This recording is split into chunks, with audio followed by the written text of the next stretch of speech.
आ रही है कि शायद इंडिया के एक दो प्लेन गिरे थे। देखो उस टाइम पे अगर आपने पाकिस्तानी सोशल मीडिया फीड देखा तो ऐसा लगता था कि बौछार हो रही थी, बरसात हो रही थी गिरने वाले भारतीय प्लेन्स की। और मेरे भारतीय दोस्तों के साथ बात की, उन्होंने कहा अरे नहीं रे, एक भी प्लेन नहीं गिरा था, बसें और मोटरसाइकिलें भी हवा में उड़ रही थी।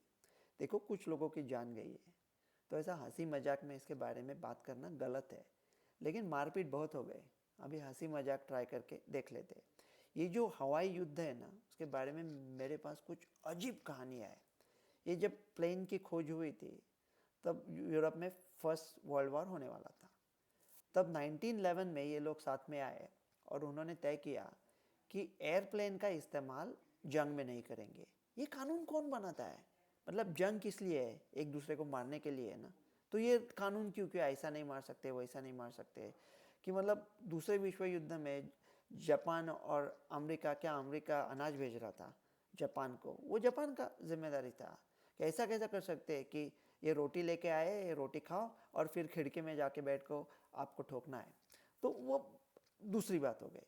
तो ये एयरप्लेन का क्या हुआ, 1914 में एक ब्रिटिश पायलट निकला एयरप्लेन में बैठ के। वो देख रहा था कि जर्मन फौजें कहाँ खड़ी है, तो वो गया जर्मन फौजों के ऊपर। वहाँ से एक जर्मन एयरप्लेन आ रहा था, वो देख रहा था ब्रिटिश फौजें कहाँ खड़ी है, उसलिए उसका इस्तेमाल होता था। वो ब्रिटिश पायलट ने जर्मन पायलट को देखा और हाथ किया, कैसे हो भाई? तो जर्मन ने बोला हाँ ठीक है, मुस्कुराए, निकल गए। वो ब्रिटिश पायलट के दिमाग में आइडिया बोला, अगर हम लोग ज़मीन पे एक दूसरे को मिलते थे तो ठोक देते थे, तो हवा में क्यों नहीं?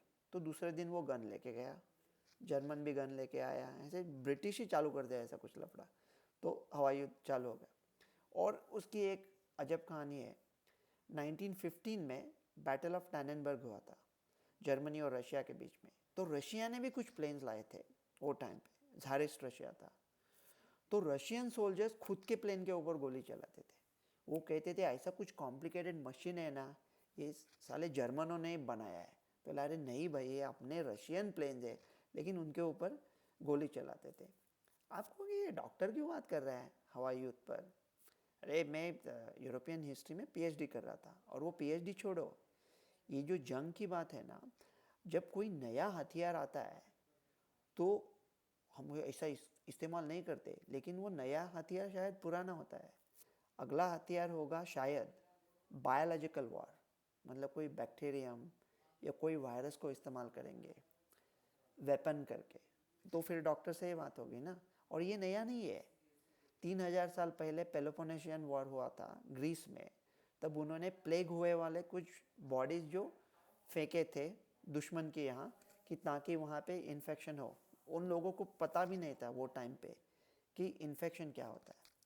तो अभी ये खबरें तो थोड़ी आएगी। अभी न्यूयॉर्क टाइम्स में आर्टिकल आया था कि इसका इस्तेमाल करके अभी भारत और पाकिस्तान बाकी का जंग नहीं करेंगे, लेकिन पानी के ऊपर लड़ेंगे, कि पानी बंद कर देगा भारत। वो तो पुरानी ट्रिटी है ना, कई साल पहले। अभी जंग है तो ये पानी क्या क्या हो गया।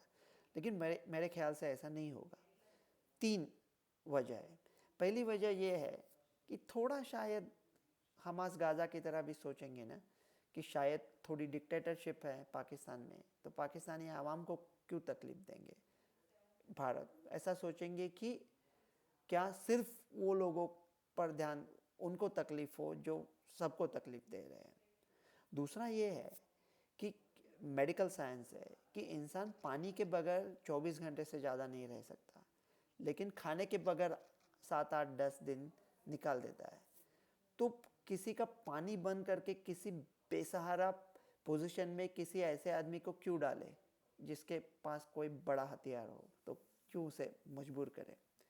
और तीसरी बात यह है कि अगर बहुत पानी हो गया तो ज़्यादा पानी से भी मौत हो सकती है ना। तो जैसा अभी मणिपुर में हुआ, 20 लोग मर गए। तो क्यों? मैं कभी कभी सोचता हूँ कि इतना इतना हसीन मुल्क है, नदियाँ है, पर्वत है, भगवान ने बनाए हुए, तो क्या कुछ साथ मिल के कुछ बना सकते हैं? लेकिन अभी तो उसके बारे में करना तो दूर, बात करना भी दूर की बात है। उम्र भर बूंद बूंद को तरसे, सामने घर के एक दरिया था, लबे दरिया खड़े रहे दोनों, वो भी प्यासा था, मैं भी प्यासा था। डॉक्टर रवि गोडसे।